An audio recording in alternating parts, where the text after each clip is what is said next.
Hello students पिछले lecture में हमने half life period for zero order reaction, first order reaction and second order reactions की derivations करी थी। इस लेक्चर में हम उनका ग्राफिकल रिप्रेजेंटेशन देखते हैं। तो हम लोगों को पता है कि जीरो ऑर्डर रिएक्शन के लिए हमारे पास रेट ऑफ रिएक्शन जो होता है that is directly proportional to the concentration of reacting species raised to power 0 because it is zero order reaction. We have mentioned 0 as a power. ये जो हम लोगों ने डेरिवेशंस करी थी, हम लोगों ने जर्नल इक्वेशन अज्यूम करी थी जिसमें कि reactant R is forming the product B. इस जीरो ऑर्डर रिएक्शन के लिए हमारे पास जो T हाफ था, T1/2 की जो वैल्यू आई थी वो थी हमारे पास initial concentration of R divided by 2K, from which we explained that T half यानी कि half life period for zero order reaction is directly proportional to the initial concentration of the reacting species. और उसके लिए अगर हम यहाँ पे graph plot करते हैं तो हमारे पास जो ग्राफ है वो कुछ इस तरह से आता है।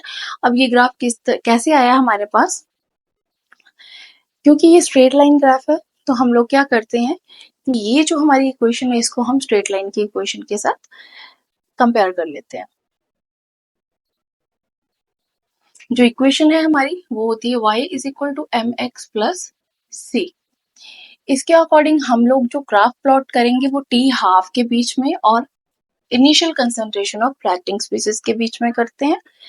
इस केस में यहाँ पे टी हाफ जो है वो हमारा y है और रिएक्टिंग स्पीसीज के साथ कुछ हमारे पास वैल्यूज आ रही हैं, वो क्या होगी, हमारी m होगी, ये x हो जाएगा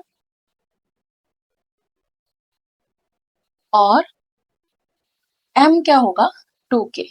ठीक है, कांस्टेंट यहाँ पे कोई भी नहीं है, इस मींस इंटरसेप्ट 0 है, ग्राफ हमारा 0 से शुरू होगा और स्लोप जो है इसकी वो है 2k, 1/2k। तो ये जो हमारी स्लोप है इस ग्राफ की वो 1/2k आई है, क्योंकि यहाँ पे 1/2k है। ठीक है, इसी तरह से सेकेंड ऑर्डर रिएक्शन के लिए हमारे पास रेट ऑफ रिएक्शन जो है that is directly proportional to the initial concentration of R raised to the power 1।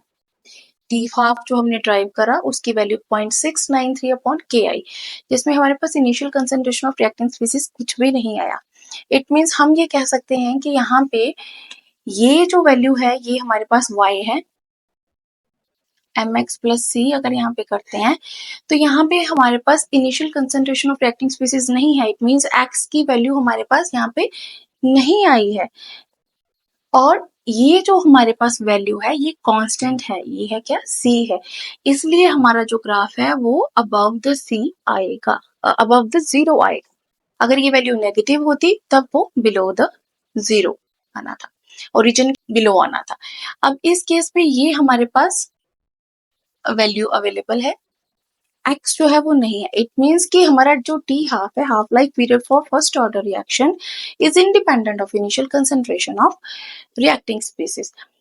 तो उस केस में हमारे पास ग्राफ जो है वो कैसे आएगा, इस तरह से स्ट्रेट लाइन आएगा।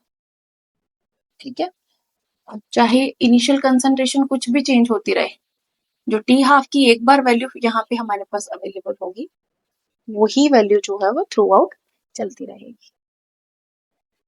ठीक है, इसी तरह से हम आते हैं सेकेंड ऑर्डर रिएक्शन पे। सेकेंड ऑर्डर रिएक्शन के लिए जो हमारे पास रेट है that is directly proportional to the square of initial concentration of R reacting species.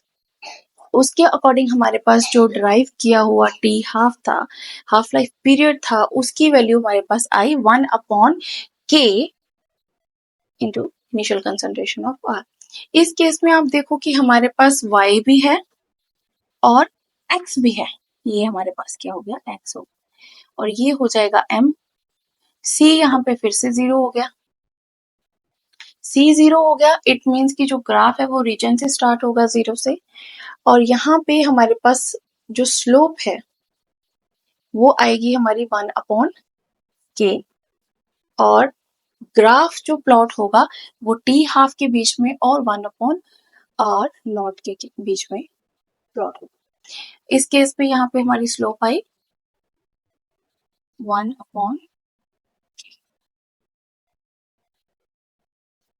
ठीक है।